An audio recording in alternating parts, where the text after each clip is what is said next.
அனைவருக்கும் ஆத்மீக வணக்கங்கள். இன்று நாம் பார்க்கப் போவது அஸ்வத்தாமாவை பற்றி. மகாபாரத கதையினாலும் மகாபாரத போரிலானாலும் அஸ்வத்தாமாவிற்கு முக்கிய பங்குண்டு. மட்டுமல்ல, அஸ்வத்தாமா துரோணாச்சாரியரின் மகனாகிறார். பாரத போரிலும் குருஷேத்திரத்திலும் துரோணாச்சாரியரின் பங்கு என்பது அளப்பற்கரியது, மகத்தானது. அந்த துரோணாச்சாரியரின் தவ வலிமையின் பலன்தான் இந்த அஸ்வத்தாமா. அஸ்வத்தாமா சாதாரண பிறப்பு அல்ல, அவருடைய பிறப்பே ஒரு விசேஷமானது. அவர் எப்படி பிறந்தார்? அவர் நெற்றிக்கண் உடையவரா, இல்லை நெற்றிக்கண்ணில் மணிமுத்து கொண்டவரா? இந்த மணிமுத்து கொண்டவரானால் அது எப்படி அவருக்கு கிடைத்தது? அஸ்வத்தாமாவின் நெற்றியில் இருக்கும் மணிமுத்தின் ரகசியம் என்னது? பிறப்பின் ரகசியம் என்பதை பற்றித்தான் நாம் இன்று பார்க்க போகிறோம். வாருங்கள். சத்திரிய தர்மா. நம்ம இன்னைக்கு பார்க்க போகிறது மகாபாரத என்கிற இதிகாசத்தில் வருகின்ற மிக சிறந்த மிக முக்கியமான யோத்தாக்களில் ஒருவரான அஸ்வத்தாமாவை பற்றி தான் நம்ம இன்னைக்கு பார்க்க போகிறோம். அவருடைய பிறப்பும் சிறப்பும் பற்றி நம்ம இன்னைக்கு விரிவாக பார்க்க போகிறோம். இந்த அஸ்வத்தாமா யார் அப்படின்னு கேட்டால், துரோணாச்சாரியருடைய மகன். இந்த துரோணாச்சாரியர் யார்? துரோணாச்சாரியர் பாண்டவர்களுக்கும் கௌரவர்களுக்கும் குலகுருவாக இருந்தவர். இருவருக்கும் இருபாலருக்கும் அவர் ஆச்சாரியனாக விளங்கியவர், சீரும் சிறப்பும் உள்ளவர், பரசுராமனுடைய சிஷ்யர் அப்படின்னு துரோணாச்சாரியருக்கு பல சிறப்புகள் உண்டு. கௌரவ பாண்டவர்களுடைய ஆச்சாரியனாக இருந்தவர். இவர் கிர்பா என்கிற பெண்ணை மணந்து இல்லறத்தில் ஈடுபட்ட போது அவருக்கு ஆழ்கடல் முத்து போல அவர்கள் தாம்பத்திய வாழ்வில் கிடைத்த முத்துதான் நம்மளுடைய அஸ்வத்தாமா. அப்படிங்கிற அஸ்வத்தாமாவுடைய பிறப்பின் சிறப்பு பற்றி சொல்லுவாங்க. துரோணர் இங்கே மிக முக்கியமாக குறிப்பிடப்பட வேண்டியவர். அஸ்வத்தாமா பற்றி சொல்லும்போது அவருடைய தந்தையான துரோணரை பற்றி சொல்லித்தானே ஆக வேண்டும்.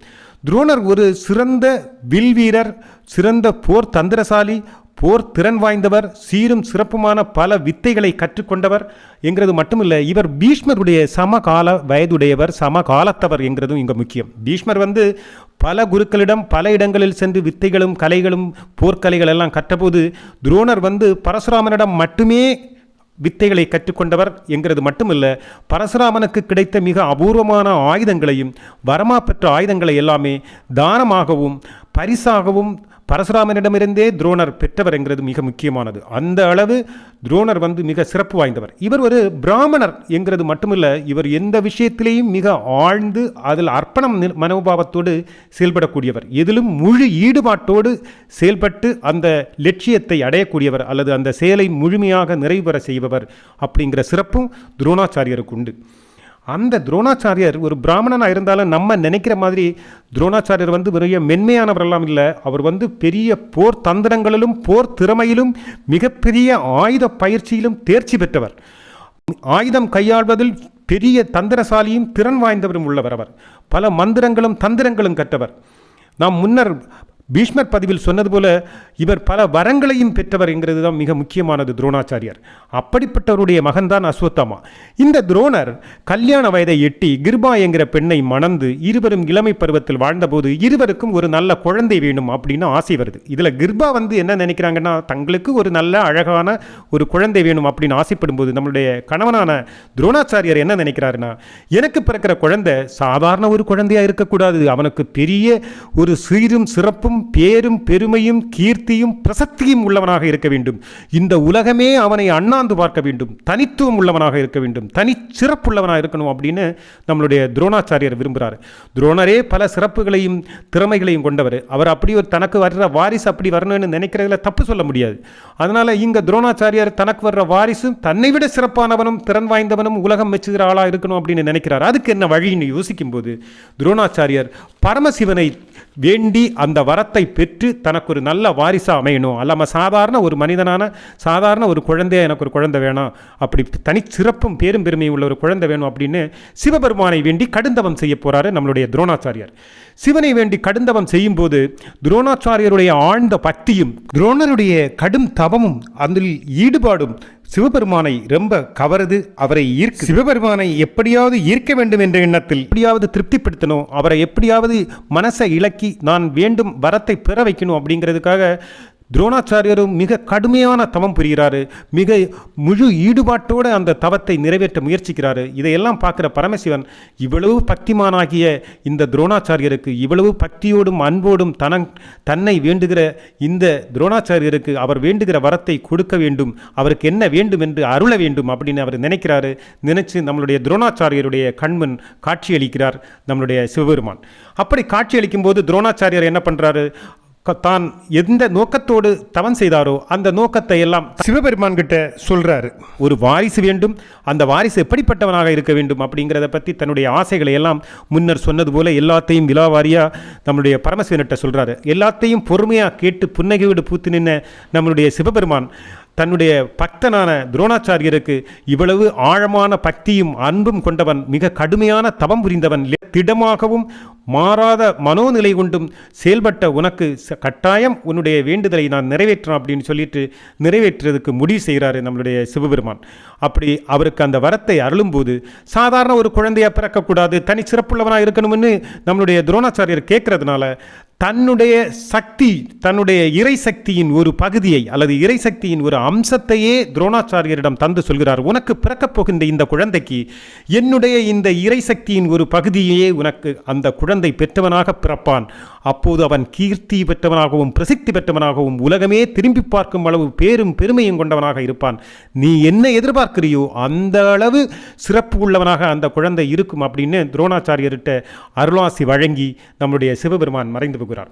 அந்த சந்தோஷத்தில் துரோணாச்சாரியர் கிருபாவட்டை, அதானது தன்னுடைய மனைவியாகிய கிருபாவிடம் வருகிறார். இருவருக்கும் அங்கு தாம்பத்திய உறவில் குழந்தை பிறக்கிறது. அந்த குழந்தை மிகச் சிறந்த சக்திமானும் திறனும் மிக அறிவாளியும் பேரும் பெருமையும் பெறப்போகவனாக ஒரு சிறந்த குழந்தையாக அவர்கள் பெற்றெடுக்கிறார்கள். பெற்றெடுத்து அந்த குழந்தையை வளர்த்தெடுக்கிறார்கள் நம்முடைய துரோணாச்சாரியரும் மனைவி கிருபாவும். இங்கே அஸ்வத்தாமா குழந்தையாக வளரும்போது சாதாரண அஸ்வத்தாமாவை ஒரு சாதாரண பிறப்பே அல்ல என்று தான் சொல்லணும். சிவபெருமானுடைய ஒரு அவதாரம் அல்லது சிவபெருமானுடைய தெய்வ சக்தியின் ஒரு அம்சம். அஸ்வத்தாமா பற்றி சொல்லும்போது சிவனின் அம்சம் என்றே மகாபாரதம் சொல்லுது. அந்த அளவுக்கு சிவபெருமானுடைய இறை சக்தி பெற்றவன், சிவனின் அம்சமாக பிறந்தவன், அப்படியெல்லாம் மகாபாரதம் அஸ்வத்தாமாவை சிறப்பாக வர்ணிக்கிறது, சிறப்பாக பேசுகிறது.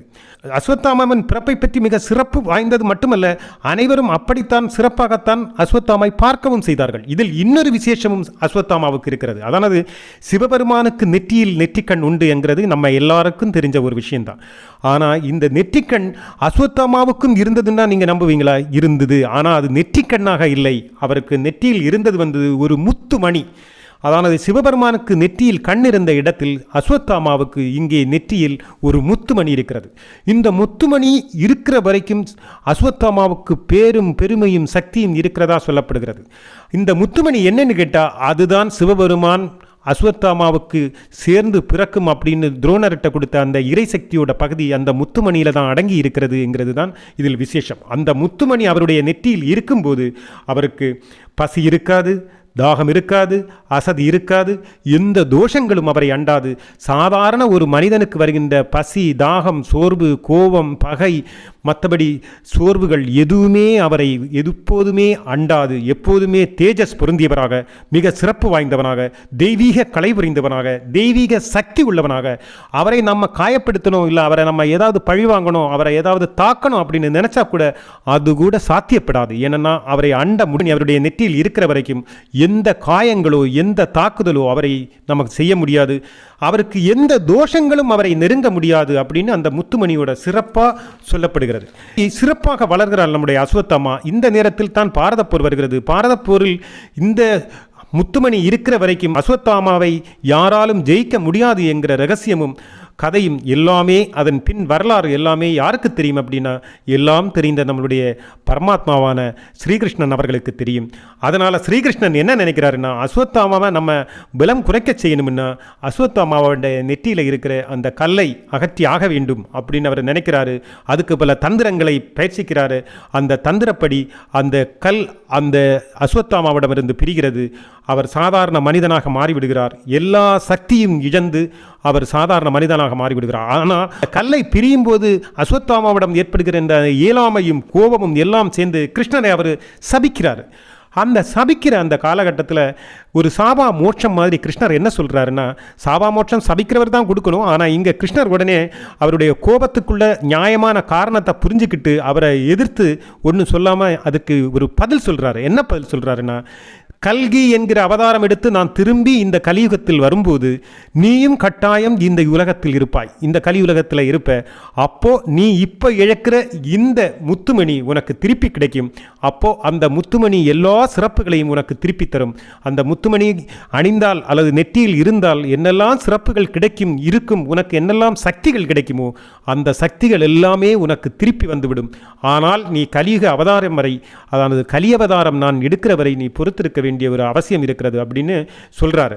ஆனால் இந்த முத்துமணி அஸ்வத்தாமாவிடமிருந்து பிரியறதுக்கு முக்கிய காரணமாக இருப்பது யாருன்னு கேட்டால் நம்மளுடைய ஸ்ரீகிருஷ்ணர் தான். ஸ்ரீகிருஷ்ணருடைய சாபத்தாலும் செயலாலும் தான் முத்துமணி அஸ்வத்தாமாவிடமிருந்து பிரிகிறது.